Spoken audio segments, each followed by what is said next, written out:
Helicopters are terrific machines.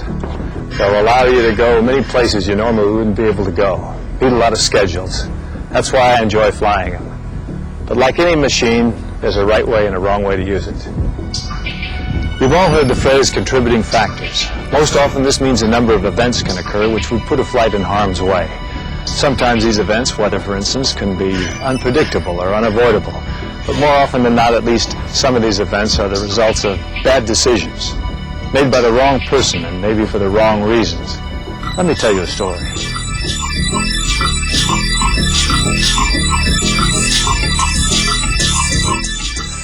Not long ago, a corporate helicopter, very much like this one, had been scheduled for maintenance.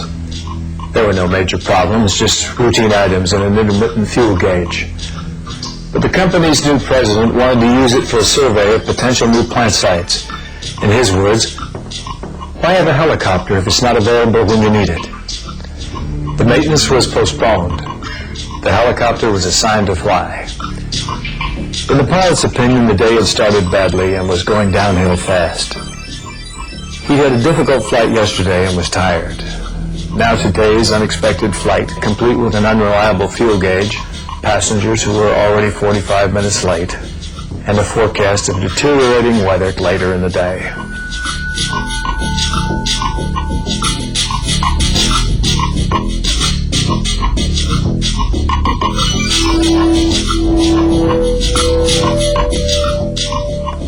When the executives finally arrived, the CEO wanted to go right now.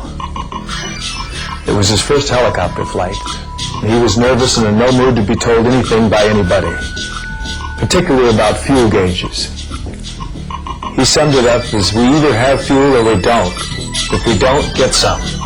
We are behind schedule. Things didn't improve when the pilot discovered he was expected to fly to the locations to be surveyed from descriptions in an engineering report and a local road map, neither of which bore any resemblance to his aeronautical charts.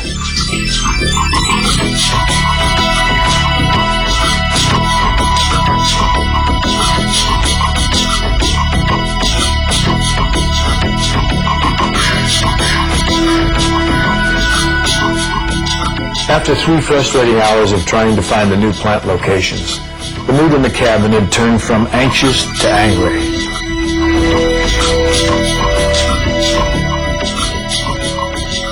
As predicted, the weather had started to deteriorate. Fog and rain were moving into the area, and things reached a peak when the pilot was unable to communicate with the company dispatcher. That was that. The CEO was quite clear. The locations are no damn good, helicopters are no damn good, and you people have cost me a whole day. Forget about going back to headquarters. Take me to our Glendale assembly plant now. Since Glendale was located in the general direction of the worsening weather, the pilot would have normally suggested diverting to an alternate landing site. But from the tone of the CEO's comments, he suspected that would not be acceptable. So the subject of a different destination was never broached. Besides, he had his hands full trying to figure out exactly how to get to the assembly plant. And with the unexpected diversion, fuel was beginning to be a concern.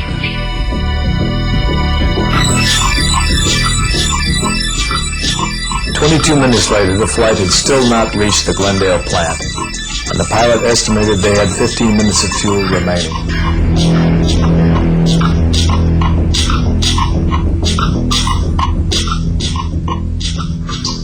Ten minutes later, air traffic control received this message. Mayday, mayday, mayday, November 202 Sierra X-ray, inadvertent IFR. It was the last transmission. Are helicopters inherently dangerous? Of course not. This situation should never have happened. Let me make it clear that the ability and judgment of the pilot are not in question. The company's operating procedures are. They placed the pilot in a position that was both perhaps beyond his own ability and the ability of his equipment. Let's look at the facts. The pressure to postpone the maintenance was a clear indication that top management didn't understand the necessity of a preventative maintenance program.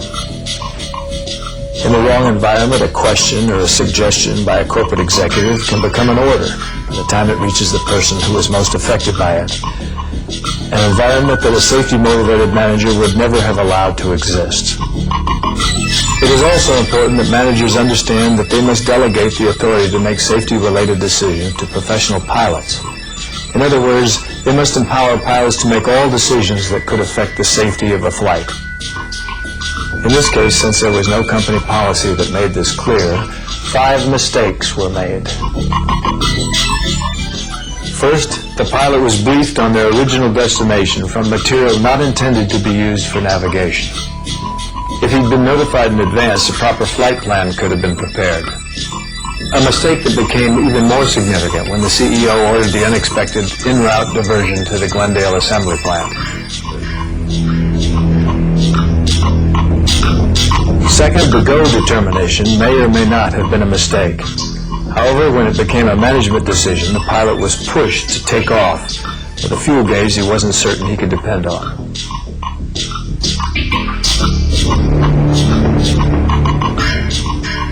Third, the issue of crew rest was totally ignored. Fatigue can be debilitating, and tired flight crews can make mistakes.